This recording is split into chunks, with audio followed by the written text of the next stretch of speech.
Assalamualaikum warahmatullahi wabarakatuh. Halo teman-teman semua, saya Nini Komaria. Di sini saya akan menjelaskan beberapa notes yang saya buat, yaitu tentang cara mengajar, strategi siswa menghadapi soal sulit, dan pengalaman belajar kelompok. Yang pertama yaitu cara mengajar. Di sini menjelaskan berbagai persepsi siswa dari kemampuan rendah, sedang, hingga tinggi mengenai cara guru mengajar. Cara mengajar yang diamati siswa mencakup penjelasan penyampaian materi, tempo mengajar, gaya mengajar, penjelasan ulang serta kebiasaan guru memberi contoh dan langsung memberi soal. Maps ini memiliki 7 sudut utama. Yang pertama yaitu gaya mengajar menyenangkan. Siswa menilai bahwa guru memiliki gaya mengajar yang menyenangkan. Metode penyampaian tidak membosankan sehingga siswa merasa lebih nyaman mengikuti pelajaran. Gaya mengajar yang menyenangkan membuat siswa lebih mudah memahami materi. Yang kedua yaitu penyampaian kurang jelas. Beberapa siswa merasa guru kadang menyampaikan materi dengan kurang jelas. Penjelasan yang tidak rinci menimbulkan kebingungan saat memahami langkah penyelesaian. Hal ini terutama dirasakan oleh siswa dengan kemampuan rendah. Yang ketiga yaitu tempo mengajar cepat. Guru kadang mengajar dengan tempo yang terlalu cepat. Siswa dengan kemampuan rendah tidak sempat mengikuti alur penjelasan. Tempo cepat menyebabkan sebagian siswa tertinggal dalam memahami konsep secara utuh. Yang keempat yaitu penjelasan ulang. Guru memberikan penjelasan ulang ketika siswa belum memahami. Penjelasan ulang membantu memperkuat pemahaman, terutama bagi siswa kemampuan sedang. Siswa merasa terbantu saat guru mengulang materi dengan cara yang lebih sederhana. Yang kelima yaitu mudah dipahami.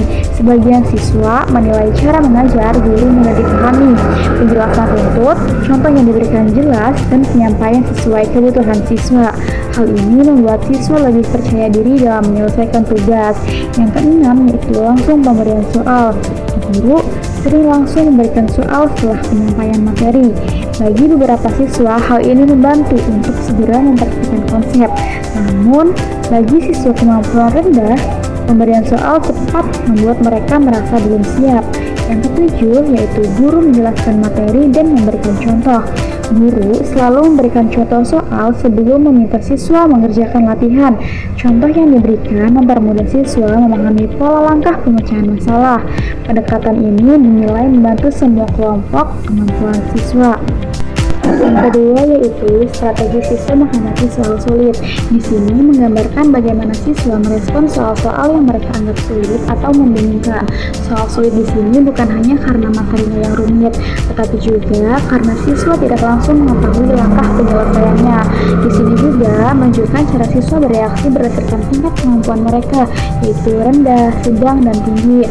Di sini juga terbagi menjadi 4 subnote utama, yaitu mencoba sendiri terlebih dahulu, bertanya pada guru atau teman, memeriksa kembali hasil, dan membaca ulang soal saat bingung.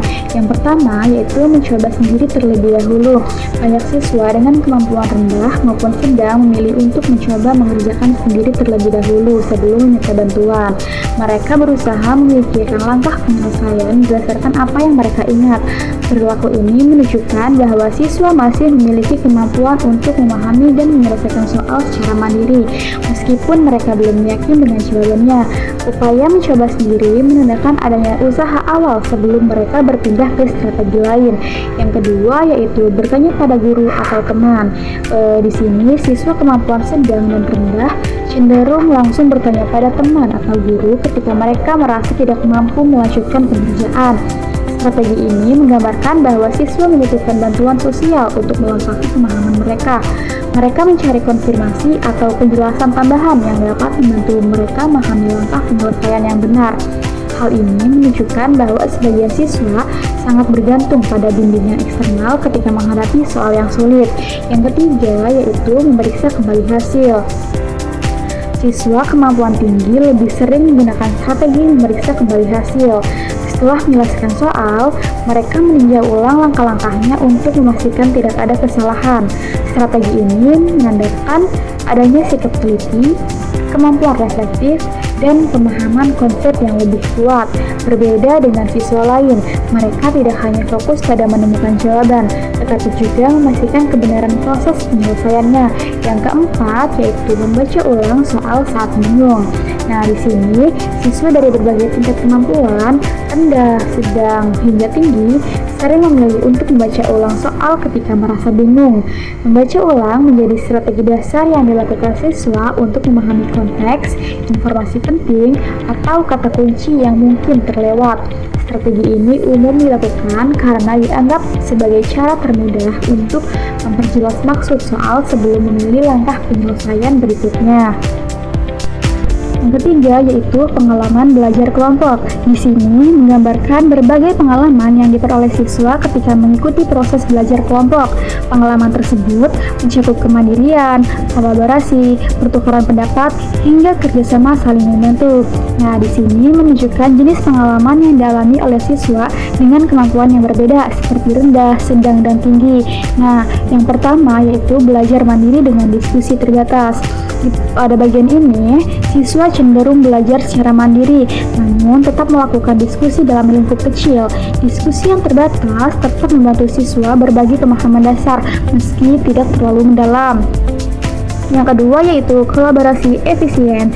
Di sini menjelaskan bahwa siswa dapat bekerjasama secara efektif dalam kelompok, pembagian tugas jelas, komunikasi lancar, dan setiap anggota memahami peran masing-masing. Yang ketiga yaitu pertukaran ide dan perbedaan pendapat. Di dalam kelompok, siswa saling bertukar ide dan pendapat. Adanya perbedaan, cara pandang justru membuat diskusi menjadi lebih kaya dan membantu siswa memahami masalah dari sudut yang berbeda. Yang keempat yaitu kerjasama dan saling membantu. Di sini menggambarkan bentuk interaksi positif, di mana siswa saling mendukung, membantu teman yang kesulitan, dan menyelesaikan tugas kelompok bersama. Kerjasama ini ditemukan di berbagai level kemampuan siswa.